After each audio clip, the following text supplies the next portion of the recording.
bagi kita semua?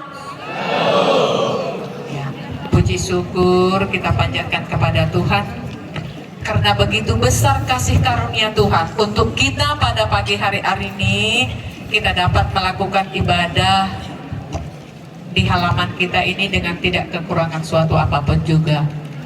Untuk itu, anak-anakku yang paling kusayangi, marilah kita jaga hati pikiran kita untuk bisa kita memberikan persembahan ibadah kita ini untuk Tuhan, kemuliaan Tuhan. Marilah sama-sama kita menjaga hati dan pikiran kita supaya ibadah kita ini bisa seturut dengan kehendak Tuhan. Shalom. Kami serahkan kepada protokol. Semuanya, selamat datang di acara kebaktian SMK Negeri 1 Baligi, Kamis 3 November 2022. Sebelum kita memulai acara kebaktian kita, marilah kita saat teduh sejenak. Saat teduh dimulai.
terbaik oleh karena kasih.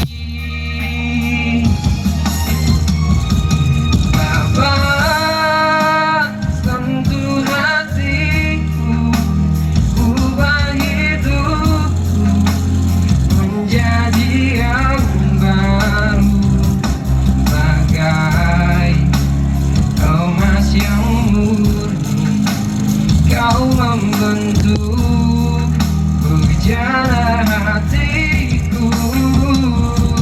Bapa, ajarku mengerti sebuah kasih yang selalu memberi, bagai air mengalir yang tiada pernah berhenti.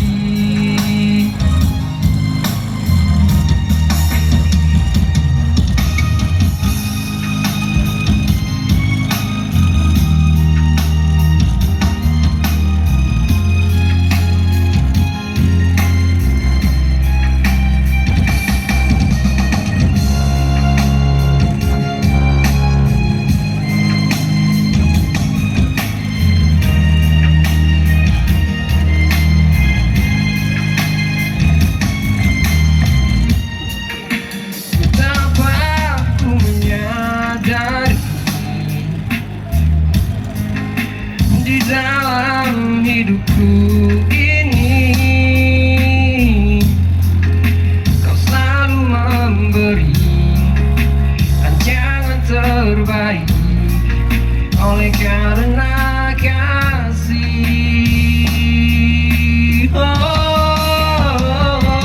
Bapa, sentuh hatiku, ubah hidupku menjadi yang baru, bagai emas yang murni. Kau membentuk bujana hatiku.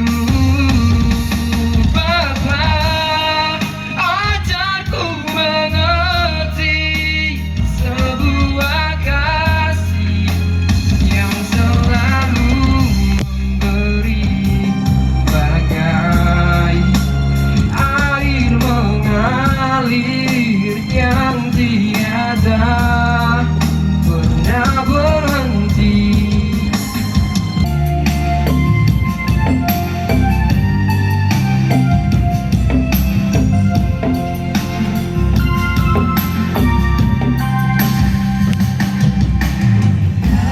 Segala perkara Tuhan punya rencana yang lebih besar dari sebuah yang terpikirkan. Apapun yang kau perbuat, ada maksud jahat. Sebab itu ku lakukan semua denganmu Tuhan.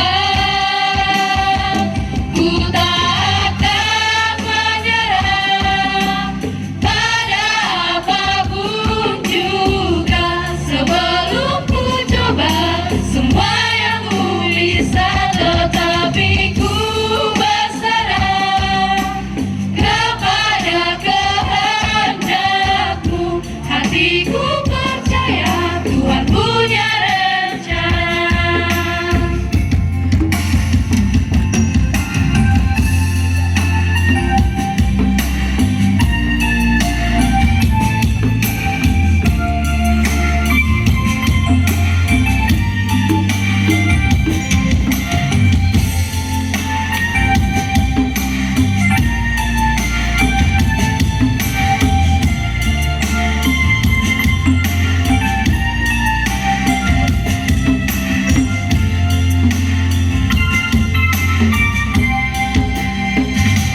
itu ku lakukan semua denganmu Tuhan.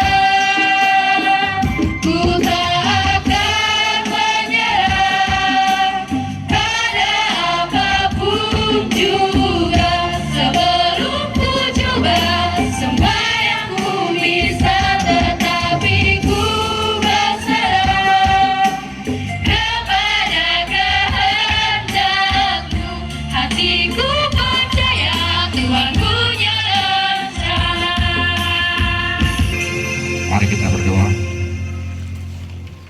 Kembali kami bersyukur Bapa, oleh karena kasih Tuhan kami boleh akan mendengarkan sebagian dari firman-Mu di tempat ini. Bapa yang baik, berfirmanlah Kau, kami anak-anak-Mu siap mendengarkan. Berkati kami sehingga kami boleh mengerti dan melakukan di dalam hidup kami. Dalam nama Yesus Kristus kami berdoa dan bersyukur kepada-Mu Tuhan. Amin. Shalom. Pagi hari ini renungan kita saya ambil dari Matius pasal yang ke-7, yang ke-7 sampai ayat yang ke-8. Matius pasal yang ke-7 ayat yang ke-7 sampai ayat yang ke-8. Demikian firman Tuhan. Mintalah maka akan diberikan kepadamu, carilah maka kamu akan mendapat, ketoklah maka pintu akan dibukakan bagimu. Karena setiap orang yang meminta menerima, dan setiap orang yang mencari menerima. Dua, carilah. Ketiga adalah ketoklah. Pastinya kalau orang Kristen pastinya pernah berdoa. Saya yakin tidak ada orang Kristen nggak pernah berdoa. Tapi saya yakin ada orang Kristen yang nggak pernah memimpin doa.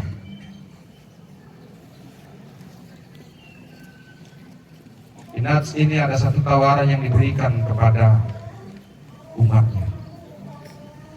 Lalu pada kesempatan ini ditawarkan tawaran yang indah, tetapi orang-orang barangkali kurang meresponnya. Saudara yang dikasihi oleh Kristus, mengapa orang harus berdoa? Mengapa orang Kristen pernah berdoa? Mengapa orang Kristen pasti berdoa? Karena doa itu adalah nafas orang Kristen. Maka celakalah orang yang tidak pernah berdoa atau jarang berdoa. Doa adalah sarana komunikasi. Saudara, saya mau sampaikan bahwa ketika dikatakan mintalah, artinya di dalam nats ini ada analoginya. Tuhan itu seperti ayah dan anak. Ketika diminta, maka akan diberikan.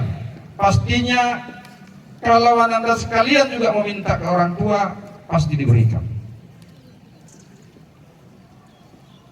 Karena orang tua akan memberikan yang terbaik. Saya ingat waktu anak saya masih kecil, masih TK, dia selalu sering mintanya es, jajanan es dengan harganya Rp1.000. Persoalannya, hal itu bagi mamanya adalah nggak pas, lebih bagus dibeli yang lain. Dia meminta supaya dibelikan roti aja yang harganya lebih mahal, mungkin harganya sampai Rp5.000. Tapi anak ini nggak mau. Dia bahkan berguling-guling menangis supaya es itu dikasih. Apa yang mau kita lihat dari situ? Ternyata orang tua itu adalah memikirkan yang terbaik untuk kesehatan anak itu. Di sini juga banyak orang meminta kepada Tuhan, tapi Tuhan memberikan yang terbaik. Dikatakan carilah. Umat Kristen harusnya mencari Tuhan, baik melalui kebaktian, baik melalui doa, baik mungkin datang ke bait Allah. Persoalannya sejauh mana orang-orang bisa mau datang ke tempat itu, sejauh mana kepedulian orang-orang, sejauh mana kepedulian anak-anak SMK 1 ini untuk datang kepada Tuhan. Ketika ketoklah, Mengetok itu adalah tentu mengetok hati Tuhan itu dengan penyembahan, sehingga dia bisa memberi anugerahnya kepada setiap orang. Saudara yang dikasihi oleh Tuhan Kristus, saya berpikirnya bahwa zaman sekarang ini banyak orang-orang lupa berdoa. Lucunya ada sebuah majalah saya baca dari luar negeri mengatakan bahwa orang Kristen itu hanya ada 40% yang setia berdoa. Bayangkan kalau di SMK 1 ini ada 2000 orang, hanya 40%, berapa orang lah itu yang mau berdoa. Dan itu pun uniknya ternyata 70% dari situ yang sering berdoa itu adalah perempuan. Maka saya ragu ketika di sini banyak laki-laki, ragu nggak pernah berdoa. Hitung dirimu sendiri. Saya selalu sering mengatakan analisis. Ada apa dengan doa itu? Doa itu adalah komunikasi. Kita bisa menyampaikan isi hati kita kepada Tuhan. Bisa kita membuat lebih dekat kepada Tuhan. Dan bisa mencari jawaban hidup kita kepada Tuhan. Ada dulu tahun 96 lagu yang orang sering nyanyikan.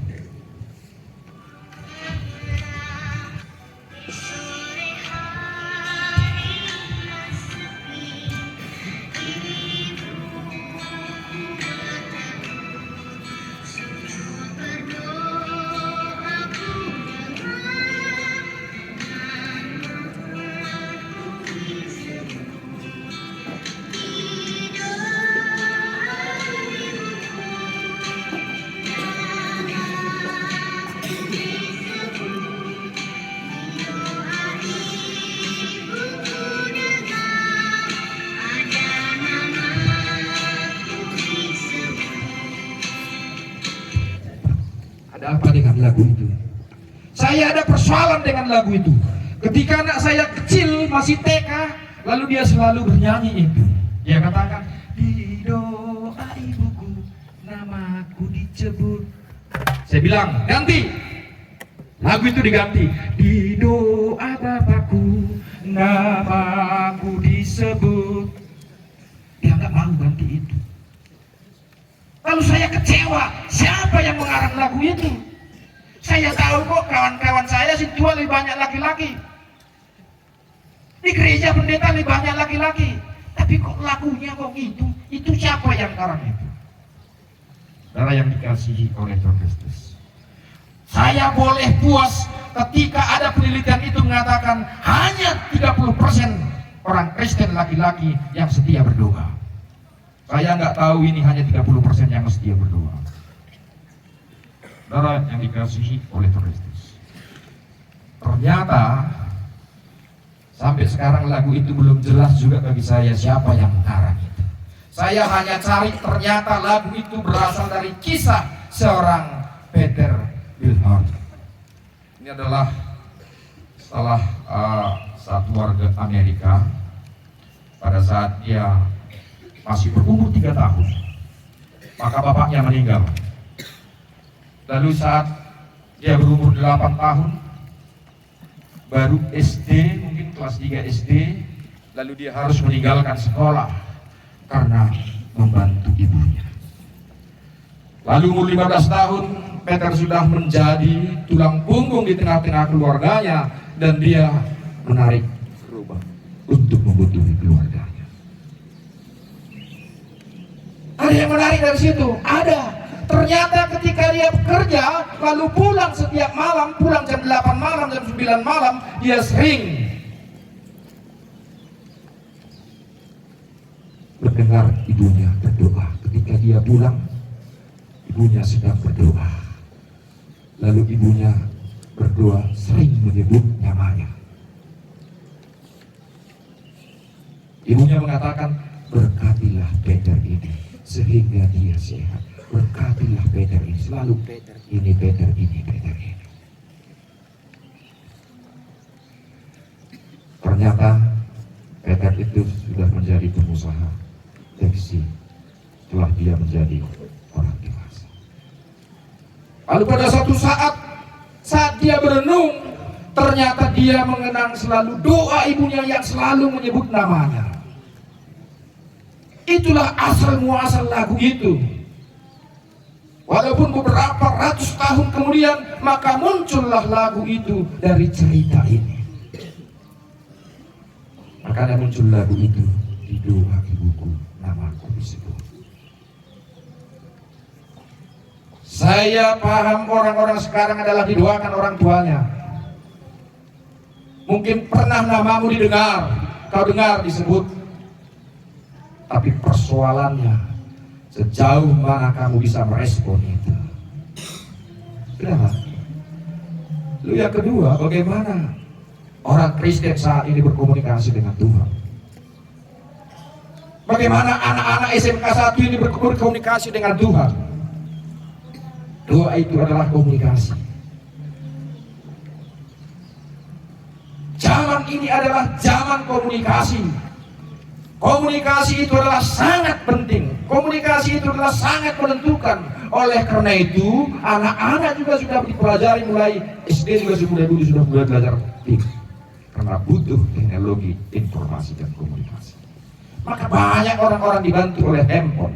Bisa berbicara kemana-mana, bisa menyampaikan sesuatu kemana-mana. Itu adalah komunikasi. Begitulah pentingnya komunikasi itu. Bayangkan kalau 2 menit saja signal tidak ada, saya juga ikut galau. Tapi bayangkan ketika anak-anak ini tidak pernah ke gereja 2 bulan, ada nggak yang galau? Orang tuanya pun barangkali nggak galau. Itu yang luar biasa bagi saya. Komunikasi ini pada zaman ini adalah sangat penting. Tetapi orang-orang berkomunikasi untuk Tuhan adalah semakin rendah. Sementara komunikasi yang membutuhkan biaya yang cukup besar melalui handphone, semua orang-orang bisa berupaya supaya bisa berkomunikasi. Sayangnya, ketika saya bertelepon, mungkin habis 20 perak, 25 perak. Sedangkan orang-orang yang berkomunikasi dengan Tuhan gratis. Tapi orang-orang yang mau. Lalu saya berpikir, apakah berkomunikasi malas dengan Tuhan itu karena terlalu sulit? Apakah berkomunikasi dengan Tuhan itu adalah menakutkan? Atau jangan-jangan memang Tuhan itu kita anggap tidak peduli begitu, sehingga kita agak sulit berkomunikasi dengan Tuhan. Dikata handphone semakin canggih sekarang, orang banyak berpikir bahwa teknologi itu adalah luar biasa, melampaui daripada teknologi Tuhan. Banyak ulasan mengenai itu, bahwa teknologi itu adalah sudah luar biasa. Tetapi tahukah Anda bahwa semua itu adalah karena ada answering mesin penjawab. Bayangkan ketika kita bertelepon, maka kita tahu bahwa dia adalah tidak ada jangkauan, tidak ada signal, atau handphonenya dimatikan. Kalau saya menghubungi seseorang, bisa saja dia akan jawab, maaf, nomor yang Anda tuju sedang tidak aktif atau di luar jangkauan. Tetapi pernahkah orang berpikir ketika hari Minggu jutaan orang berdoa, lalu tidak pernah ada jawaban seperti itu? Maka saya mau hubungkan ketika teknologi kita pikirkan semakin jauh, lalu saya berpikir, bagaimana kalau Allah ini punya answering mesin? Allah itu punya mesin penjawab. Seperti telepon, ketika orang bertelepon, dia akan menjawab. Bayangkan ketika kita saat berdoa terdengar suara, maaf, nomor yang Anda tuju sedang tidak aktif atau berada di luar jangkauan. Cobalah beberapa saat lagi.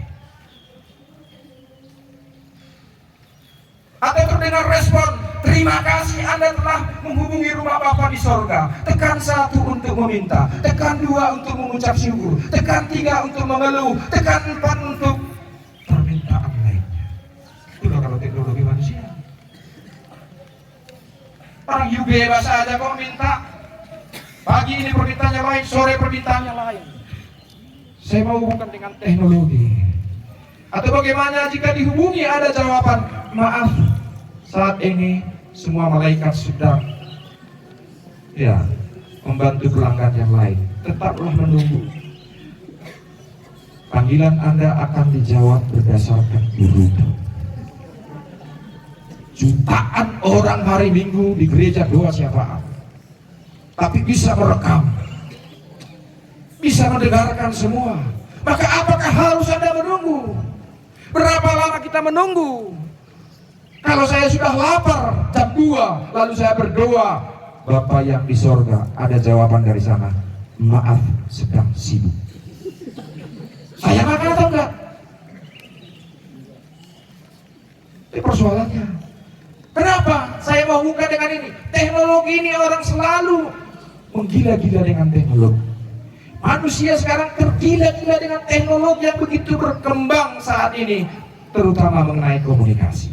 Sayang tidak dibangun komunikasi dengan Tuhan yang begitu menggebu-gebu juga, malah tidak peduli dengan Tuhan orang-orang saat ini.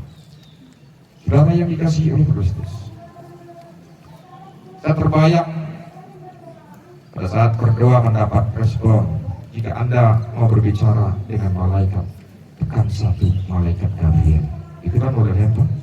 Tekan 2 malaikat Mikael, tekan 3 untuk lainnya, atau tekan 4 untuk mengetahui agar yang Anda kasihi akan dipanggil ke rumah Bapa di surga. Masukkan nomor KTP. Wah, ini persoalan. Atau dikatakan tekan 5 untuk pesan rumah Bapa di surga. Lalu muncul teknologi yang diisi YOHANES, Yohanes 3 ayat 16. Saudara yang dikasihi oleh Kristus, tapi puji Tuhan, Tuhan mengasihi kita. Anda dapat meneleponnya setiap saat. Anda boleh berdoa kapan saja. Anda dapat berdoa di saat signal dunia ini tidak ada, tetapi Tuhan itu tetap ada signal. Persoalannya kenapa orang-orang sulit berdoa? Kristen bilang doa itu adalah napas orang Kristen. Jika saya menghubungi orang lain, tidak ada nomor saya, tidak pernah saya telepon, lalu dia katakan, halo selamat sore, maaf ya, ini dari siapa? Kenapa? Karena dia nggak kenal. Bayangkan kalau Tuhan itu you yang baru mengerjakan kejahatan, dia nggak pernah seperti itu. Ayo deh buang, gua saya udah rosok ini. Oh deh buang, gua sama berbeda tudungan sakala sini. Pasti itu jawabannya. Dia kenal. Beda dengan dunia ini, harus didaftar guru baru bisa dikenal. Tetapi kita semua dikenal oleh Tuhan. Kapan saja kau panggil, tidak ada pernah jawaban. Ini dari siapa? Maka ketika ada jawaban seperti itu, ketika orang lain saya telepon, disitulah saya akui teknologi Tuhan itu jauh lebih canggih. Karena Tuhan itu tidak pernah seperti itu. Tidak pernah menanyakan dari siapa, dia pasti tahu. Saudara, bahkan lebih daripada itu, Bapa di sorga menyediakan nomor darurat. Kalau kita hidup di kota, pastinya ada nomor darurat. Darurat apa? Rumah sakit, kantor polisi, lain-lain. Tetapi Bapa di surga menyediakan nomor darurat untuk kita. Kalau Anda sedang berduka cita, maka tekan Yohanes 14. Ini punya ada. Ketika kita dikecewakan sesama, tekan Matius 17. Ketika Anda ingin berubah, tekan Yohanes 16. Ketika Anda berdosa, tekan Matius 51. Anda khawatir, tekan Matius 6 ayat 19 ayat 34. Jika Anda dalam bahaya, Anda bisa tekan Mazmur 91. Tuhan terasa jauh, tekan Mazmur 39. Iman perlu dikuatkan, tekan Ibrani 11. Merasa sendiri dan takut, tekan Mazmur 23. Itu adalah nomor-nomor darurat. Bukan tekan 111, ini adalah nomor iskamling. Orang yang dikasihi oleh Kristus. Oleh karena itu pada ayat ke-8 dikatakan karena setiap orang yang meminta menerima dan setiap orang yang mencari mendapat. Setiap orang yang ngetok baginya pintu dibuka. Saudara yang dikasihi oleh Tuhan Kristus, anak-anak Tuhan yang terkasih, ini adalah jaminan ketika Tuhan menawarkan Anda berdoa, Tuhan mengatakan akan dijawab. Ketika Anda meminta, Anda akan menerima. Ketika Anda mencari, Anda mendapat. Ketika Anda mengetok, pintu dibukakan bagi. Tergantung kepada Anda. Anda meminta, ada semua di hadapan Allah. Oleh karena itu, ada beberapa hal sebagai orang Kristen, sebagai orang yang beragama, kita punya etika bagaimana berdoa itu. Pertama, berdoa itu dengan iman, bersih hati. Banyak orang berdoa dengan sombong. Kita harus yakin dan percaya bagi Matius 21 ayat 22. Ketika kita meminta penuh dengan percaya, maka kita akan menerima. Kedua, berdoa itu tidak bertele-tele. Dalam Matius 6 ayat 7 dikatakan, jangan berdoa bertele-tele seperti yang tidak mengenal Allah. Lalu banyak orang Kristen yang berdoa itu seperti perupasa.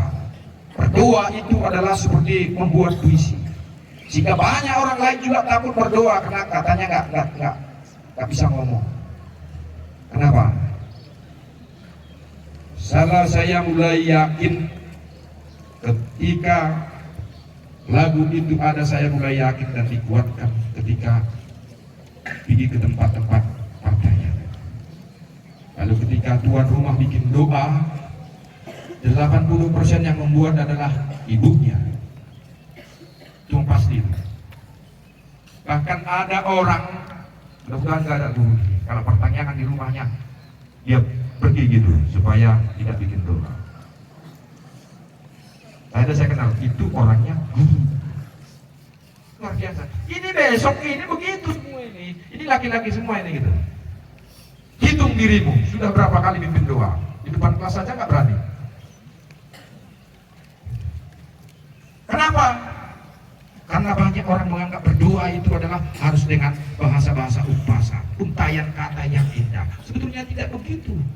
Dalam Matius 6 ayat 7 dikatakan jangan bertele-tele, jangan seperti tidak mengenal Allah. Ketika berdoa itu adalah dalam suka maupun duka. Orang biasanya berdoa ketika ada masalah, diperhadapkan dengan pergumulan. Kalau sukses itu adalah hebatku. Tapi kalau sudah terjatuh, baru dia katakan, Tuhan tolong aku. Sudah ditolong bangkit lagi, lalu dia mengatakan itu adalah karena kekuatannya. Lalu kelima, berdoa itu adalah mensyukuri hasil doa. Sekali lagi, Allah itu menjawab semua doa orang. Persoalannya doa itu sama seperti anak saya tadi. Ketika dia mau minta es harga 1.000 perak, bapaknya ternyata kasih uang roti harga 5.000. Walaupun dia merasa senang, tetapi diupayakan supaya dia senang.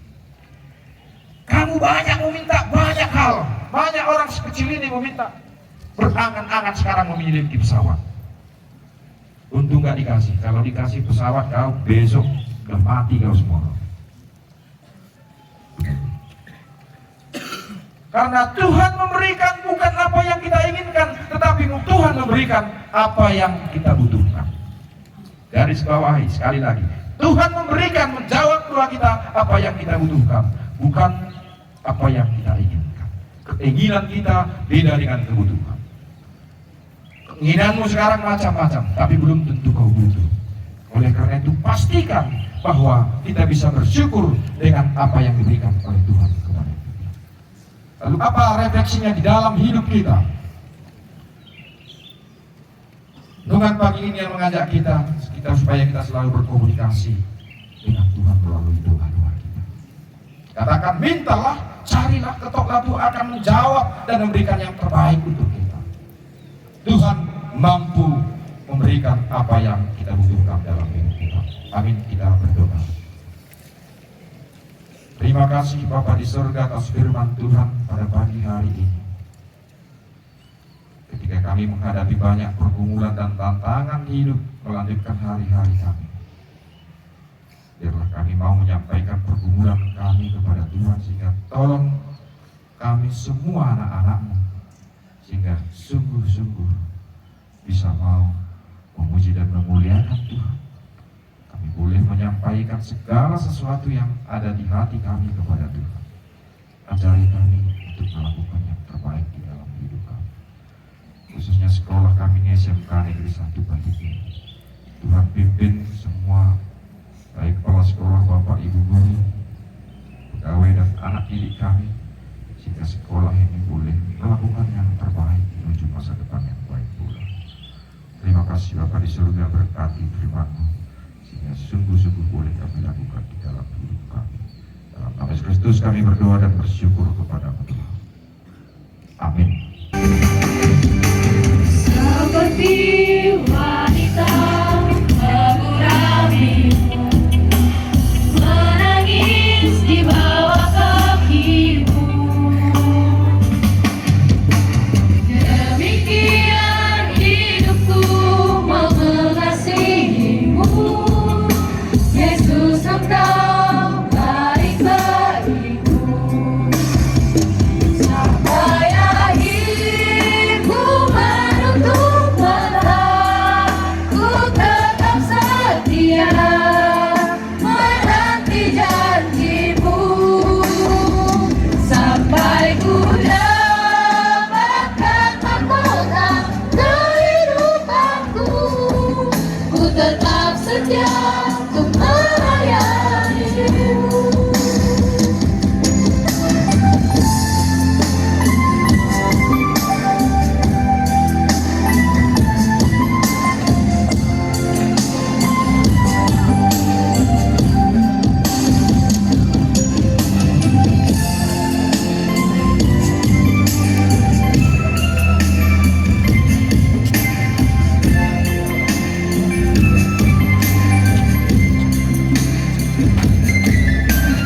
Nangis di bawah kaki-Mu. Demikian hidupku mau mengasihi-Mu, Yesus, Engkau baik bagiku. Sampai akhirku menutup mata, ku tetap setia menanti janji-Mu. Sampai ku dapatkan mahkota kehidupanku, ku tetap setia untuk melayani-Mu. Ku menutup mata, ku tetap setia menanti janji-Mu. Sampai ku dapatkan mahkota kehidupanku, ku tetap setia untuk melayani-Mu.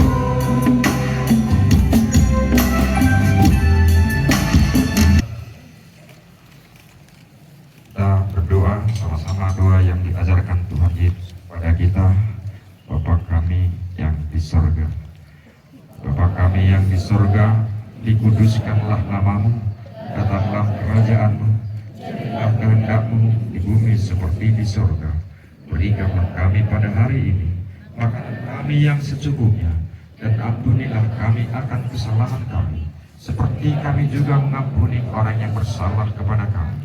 Dan janganlah bawa kami ke dalam cobaan, tetapi lepaskanlah kami daripada yang jahat, karena Engkau yang mempunyai kerajaan dan kuasa dan kemuliaan sampai selama-lamanya.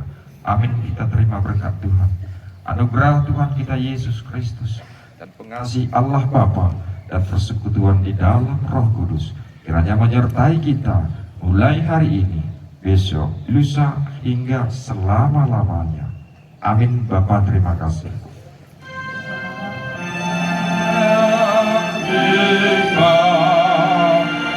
kasih.